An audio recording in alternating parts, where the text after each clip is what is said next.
Salut à tous, c'est Soli, j'espère que vous allez bien, bienvenue sur Librement Addict et on se retrouve aujourd'hui sur la chaîne pour le vlog numéro 3 du challenge Été glacé qui est un challenge littéraire organisé par Nina. Si jamais vous n'avez pas vu les deux premiers que j'ai postés, je vous mets les infos, les vidéos juste ici ou dans la barre d'infos comme d'habitude. Qu'est-ce que je peux vous dire? Hier je vous ai laissé sur ce gros coup de cœur qui a été Kingdom of the Wicked et je me suis dit que j'allais enchaîner avec une valeur sûre et donc hier en fin de journée j'ai lu la nouvelle qui est la suite, ouais c'est une nouvelle tome 1.5 dirons-nous, du poids des sentiments de N.R. Walker. Donc la nouvelle en question s'intitule Un Noël à la sauce Henri et je l'ai adoré. Ça a été un véritable petit bonheur de retourner dans ce cocon de mignonitude et de douceur et c'était hyper cosy, hyper cocooning, etc. Tout ce que vous voulez, enfin bref, j'ai adoré retrouver les personnages, leur humour complètement délirant et cette bulle de bonheur en fait, tout simplement. Si jamais vous ne connaissez pas Le Poids des sentiments, que je ne peux que vous recommander parce que ça a été un énorme coup de cœur pour moi l'année dernière, c'est une romance MM qui est parue en français chez Bookmark Édition dans leur collection MXM et franchement je crois que c'est l'une des plus belles histoires d'amour que j'ai pu lire ces dernières années. Ça a véritablement été un énorme coup de cœur puisque c'est selon moi une histoire qui met en avant des thèmes qui sont hyper importants et qui moi me sont personnellement assez chers si je puis dire et je ne peux que vous recommander cette histoire dans laquelle on va suivre Henri qui a à peu près 30 ans, qui vient de se faire larguer par son mec parce qu'il est soi-disant trop gros et il va se reprendre en main pour dans un premier temps essayer de reconquérir son ex. Donc il va se rendre dans une salle de sport et il va faire la rencontre de son coach qui s'appelle Reed et tous les deux vont commencer à éprouver des sentiments l'un pour l'autre, sauf que d'un côté on a Henri qui est en surpoids et de l'autre on a Reed qui est un mec hyper bien foutu, hyper musclé, etc. Donc on a cette ambivalence entre les deux, ce contraste, à savoir est-ce que je peux être en couple avec quelqu'un qui physiquement ne me ressemble pas, comment faire pour me reprendre en main pour ma santé et pas pour les autres.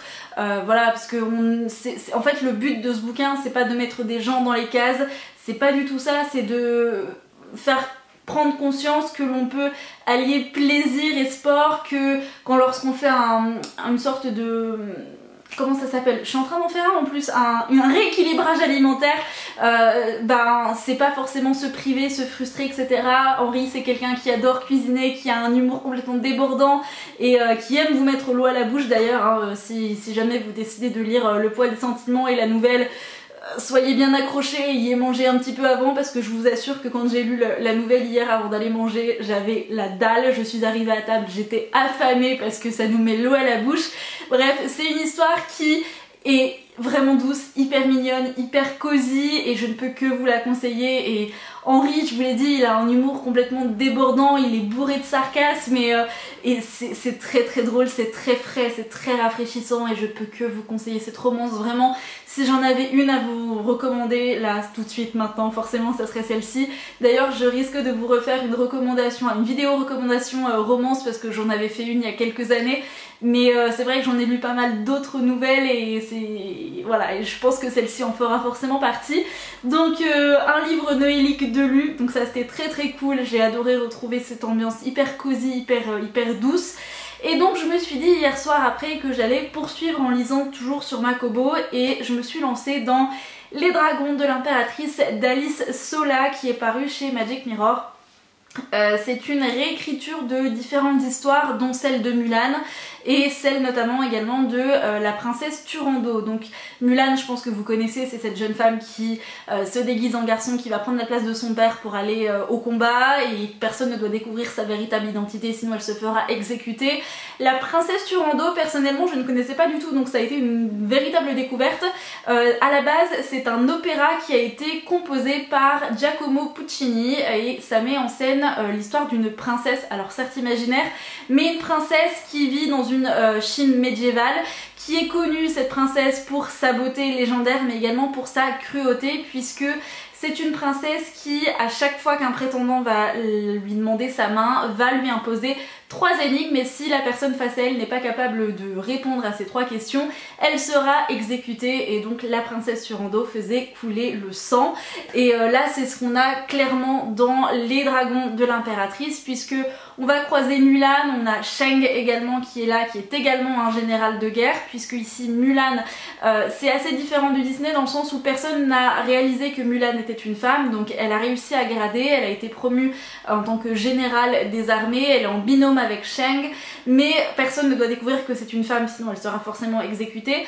De l'autre côté on a des personnages du mythe, de la légende, de l'histoire de la princesse Turando, donc on a la princesse en elle-même qui est en fait finalement née avec un démon dans la tête, donc elle est habitée par un démon et c'est pour ça qu'elle fait verser le sang. Et on a également Calaf qui lui est un prince déchu et tous ces personnages vont rencontrer la princesse et vont tenter de la sauver.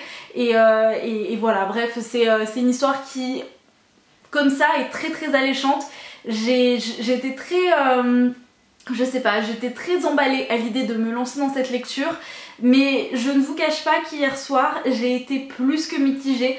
C'est pas forcément la narration parce qu'en soi elle est pas déroutante, je pense que j'ai juste plus l'habitude de lire des romans en français avec ce type de narration où pourtant enfin changer de personnage à chaque chapitre ça me gêne pas d'habitude, mais je sais pas, je saurais pas vraiment vous dire.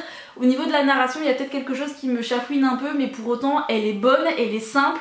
Il y a beaucoup d'explications, mais c'est pour se mettre en contexte aussi parce que on est dans une Chine médiévale finalement avec un folklore qui est très présent, qui est retravaillé mais qui est très intéressant, donc il y a un peu de complexité, mais encore je trouve que ça va parce que l'autrice met vraiment en place les éléments de base pour nous lecteurs, qu'on puisse comprendre finalement ce qu'on lit et que ça fasse du sens, donc finalement c'est pas lourd, mais je pourrais pas trop vous l'expliquer en fait, je suis pas hyper emballée. Pourtant les personnages on sent qu'il y a du potentiel qui vont être bien développés et exploités, enfin je croise les doigts, mais au vu de la tournure des chapitres et des événements, on sent que c'est creusé, que c'est profond, que ça a été travaillé, et je sais pas, pourtant c'est hyper intéressant hein, le fait d'avoir croisé comme ça deux histoires que l'on connaît, ou plus ou moins, parce que pour la princesse Turando je connaissais pas du tout, mais on sent qu'il y a une profondeur en fait dans les personnages et on sent que ça peut aller très très loin. Mais j'étais pas emballée hier et quand je l'ai continué un petit peu ce matin ça allait un peu mieux, donc est-ce que j'ai eu besoin d'une phase d'adaptation pour vraiment me mettre dans l'histoire? Je sais pas trop, je ne pourrais pas vous dire, mais voilà, je vais continuer, je ne vais pas m'arrêter de le lire pour autant. Bien qu'hier soir, je vous cache pas, j'avais à un moment envie de changer complètement et de changer de livre pour la catégorie un animal sur la couverture, mais je me suis dit non, tu avais dit que tu garderais la même palle jusqu'au bout, tu garderas cette même pile à lire jusqu'au bout. Donc je vais la continuer cette histoire et je vous tiendrai informé. En tout cas, j'essaierai de la terminer assez rapidement quand même parce que j'aime pas laisser traîner mes lectures, et encore moins quand je suis pas vraiment dedans et que c'est pas un livre qui va finalement me hyper de fou comme on dit, mais voilà. Bref, c'était un petit peu le point lecture de la journée. Je sais pas si je vous reprends plus tard ou si je vous reprends que demain.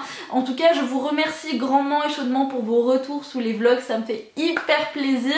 Là, je vais aller répondre à vos commentaires parce que je ne l'ai toujours pas fait et ça craint un petit peu, voilà. Mais je vais m'en occuper et puis je vais reprendre mon bouquin et taffer un petit peu. Voilà, tout simplement parce que finalement, hier, j'étais tellement prise dans Kingdom of the Wicked que j'ai pas du tout taffé. Bon, c'est pas bien grave, on est que fin juillet, mais quand même. Allez, je vous abandonne, j'arrête de blablater, je vous dis à plus tard et puis on se retrouve pour la suite de cet avis lecture.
de batterie, sans déconner, mais c'est pas possible, mais je vais... Ah mais... Je vous jure, je suis maudite de la batterie quoi. C'est pas possible, à chaque fois que j'allume mon appareil, il n'y a plus de batterie, il va falloir que j'en rachète ou quoi. Hey guys, j'espère que vous allez toujours bien dans ce reading vlog. Je vous retrouve pour faire un petit update puisque ça s'impose, parce que j'ai beaucoup de choses à vous dire. Je vais d'abord commencer par les dragons de l'impératrice que je vais abandonner pour l'instant. Peut-être que je reviendrai dessus plus tard, mais en tout cas pas pour le challenge, parce que c'est une lecture qui a beaucoup de potentiel, qui pourrait me plaire, mais je ne pourrais pas vous l'expliquer, je ne saurais pas vous l'expliquer. Il y a un truc qui va pas avec moi, ça ne me convient pas au moment où je le lis là, je suis pas du tout transportée par l'histoire qui pourtant a beaucoup de potentiel et qui est très intrigante, qui est bien menée en termes de narration, les personnages sont intéressants, mais je sais pas, j'ai pas envie et ça m'intéresse pas plus que ça et ça le fait pas. Donc au lieu, parce que je me connais par cœur, au lieu de me borner et de m'obstiner à vouloir impérativement le lire comme c'était prévu pour la pile à lire du challenge été glacé, eh bien j'ai acheté un autre livre et je reprendrai les dragons de l'impératrice plus tard si j'en ai envie. Si j'en ai pas envie, et ben c'est pas grave, tant pis. Donc voilà, je vais le remplacer et j'ai acheté 2 livres, donc je vais vous en parler puisqu'il y en a un qui sera, enfin ils seront probablement les 2 lus pour le challenge de Nina, puisque alors le premier c'est donc celui que je vais remplacer voilà, le premier je vais l'utiliser pour remplacer les dragons de l'impératrice, donc il vient dans la catégorie un animal sur la couverture, et si ma Kobo veut bien s'allumer ça m'arrangerait.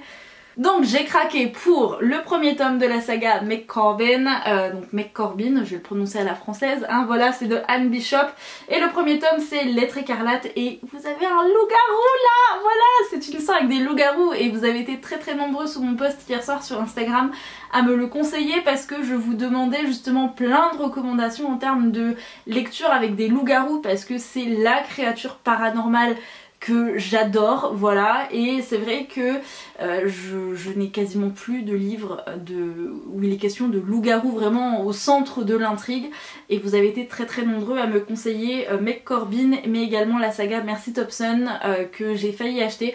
J'ai lu les extraits sur Kobo pour savoir lequel des 2 livres m'intéressait potentiellement le plus, et mon cœur a balancé pour celui-ci, mais j'ai déjà bien accroché avec le premier tome de Mercy Thompson, donc je pense que je le lirai aussi, on verra ça un peu plus tard.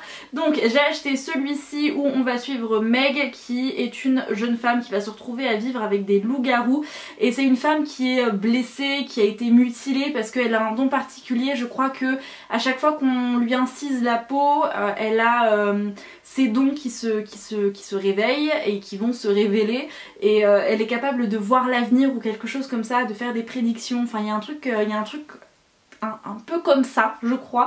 Et puis sinon j'ai acheté La gourmandise n'est pas un vilain défaut de A.L. Morgan, voilà, qui ressemble à ça en termes de couverture. C'est dommage à chaque fois que les couvertures elles sont en noir et blanc, mais bref, c'est un MXM bookmark, donc bookmark édition dans la collection MXM. Je connaissais pas du tout, c'est une romance de Noël qui va être assez courte où on va suivre un homme, je ne me rappelle absolument plus de son prénom, navré, vraiment navré. De toute façon je vous mets les liens comme d'hab des résumés dans la barre d'infos si jamais ça vous intéresse.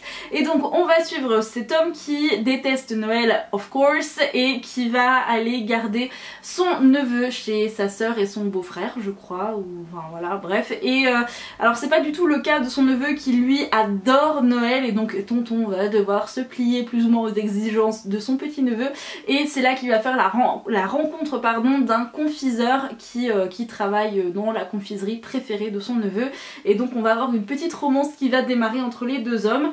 Je sais pas encore dans quelle catégorie je vais le mettre, peut-être dans Il y a du blanc sur la couverture puisque j'ai déjà lu un livre noélique, mais voilà, ça avait l'air très sympa aussi et je pense que ça devrait se lire assez rapidement. Je crois que sur Kobo ils estimaient entre 3 et 4 heures de lecture, donc franchement je me fais pas trop de soucis. Mais là pour l'instant je vais me lancer dans Lettre écarlate parce qu'il me fait grave envie. Et sinon, alors par contre j'ai pas continué les dragons de l'impératrice plus que ça, mais alors j'ai bouffé du manga les gars. Je vous les ai montrés dans le dernier vlog, mais j'ai acheté les tomes 2 et 3 de Men's Life de Ayu Watanabe et Héroïne malgré moi de Fuyu Hamakura, qui est le dernier tome de cette saga, qui est pour moi une déception.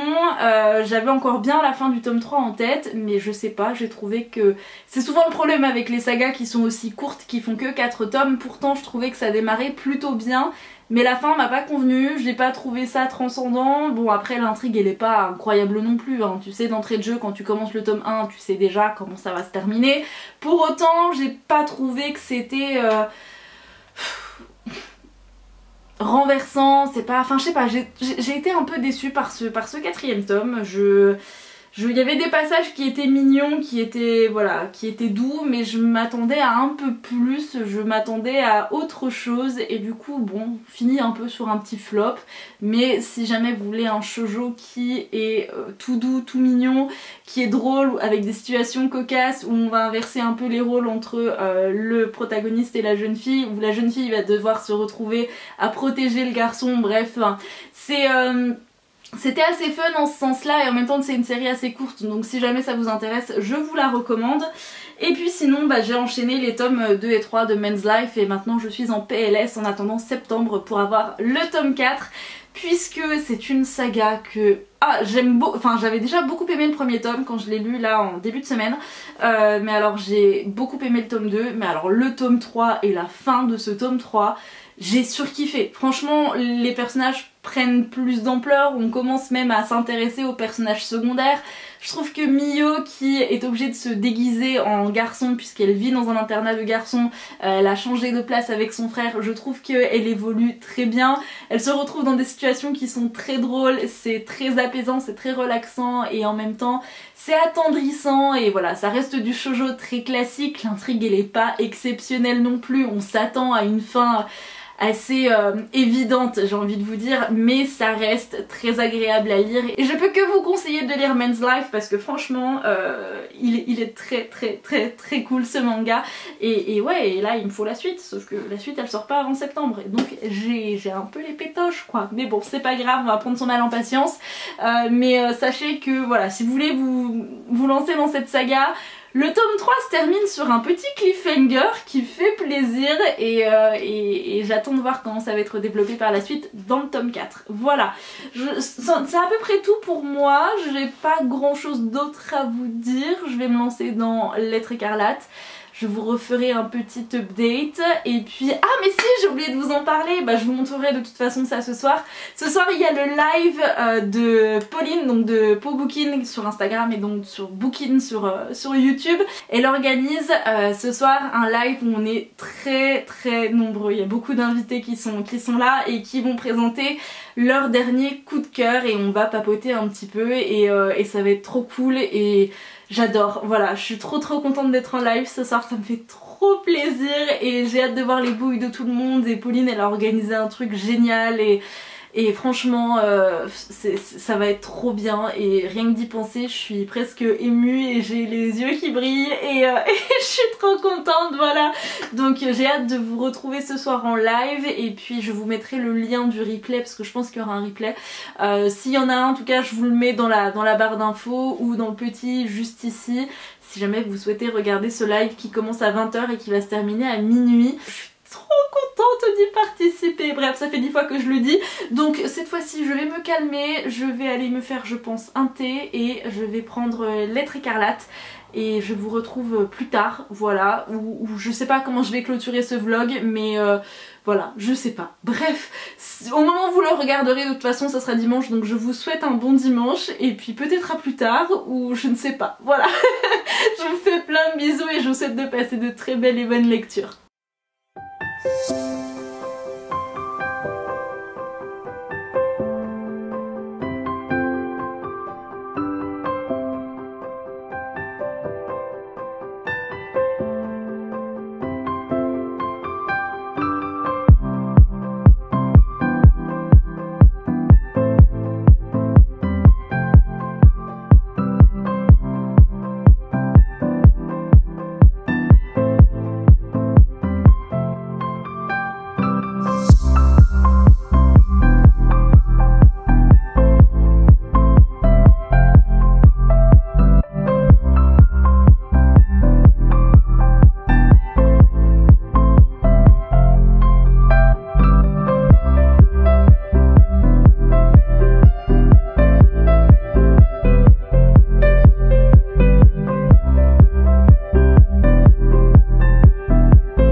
guys, on se retrouve avec cette lumière dégueulasse parce qu'il est minuit passé, concrètement on est dimanche, il est minuit et quart.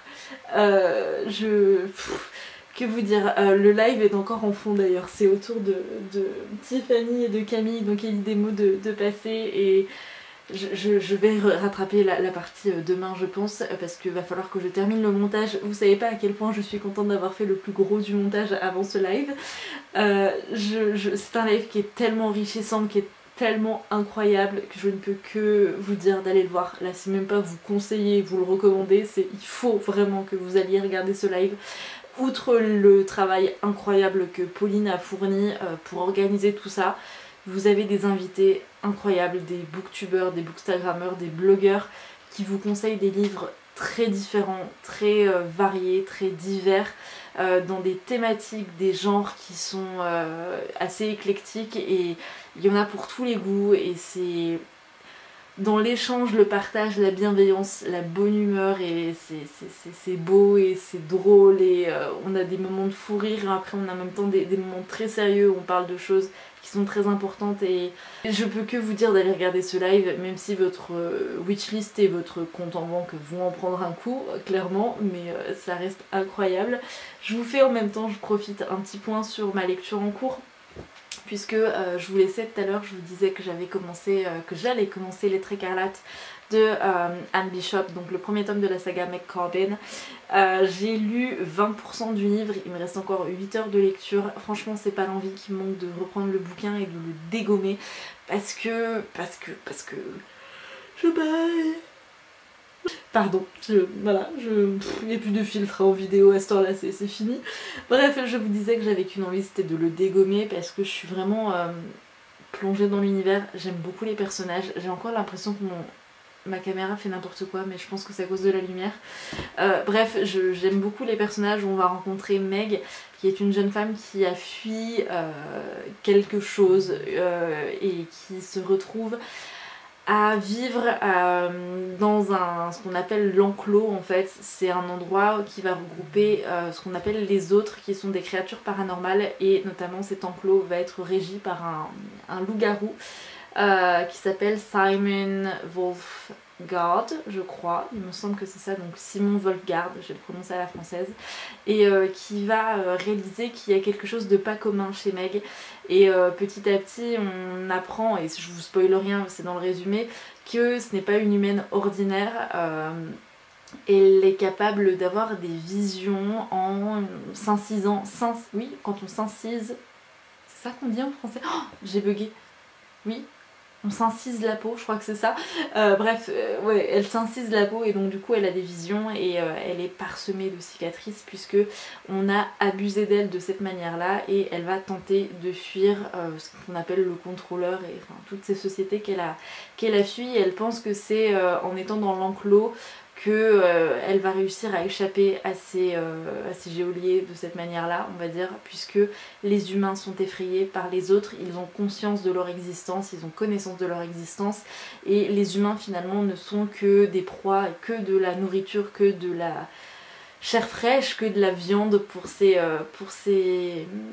êtres paranormaux finalement qui vont être un petit peu au-dessus de la chaîne alimentaire. Il y a toute une mise en place de l'historique en fait entre les deux espèces, enfin entre les espèces paranormales et les humains, et on a tout ce côté histoire qui ressort beaucoup et c'est très intéressant et je trouve que c'est très bien mené. J'avais très peur de tomber dans de la bitlit vu et revu en termes de clichés, de stéréotypes, et là pas du tout, et je trouve que Meg est une héroïne qui est hyper intéressante et en même temps on va pas la suivre qu'elle, on va suivre aussi Simon, on va suivre d'autres personnages qu'on rencontre dans l'enclos, on va également suivre dans l'enclos, t'as vraiment l'impression que je parle d'une bergerie quoi pour le coup, mais on va également suivre comment ça s'appelle, un policier humain qui va être plus ou moins muté, je vous dirai pas pour quelle raison, mais qui va se retrouver à côtoyer Meg et toutes les autres créatures, donc non, ça reste hyper intéressant. En même temps il est question d'une prophétie, donc voilà, c'est très intriguant. Je peux pas vous en dire plus parce que j'en ai lu déjà quasiment un quart, mais on a beaucoup d'éléments, mais je pourrais pas dire que c'est lent à se mettre en place au vu de la narration. Pour autant il se passe pas grand chose parce qu'on a besoin, je pense, de bases solides pour comprendre l'univers en lui-même, qui est très différent de ce à quoi on est habitué dans la bitlit. Donc voilà.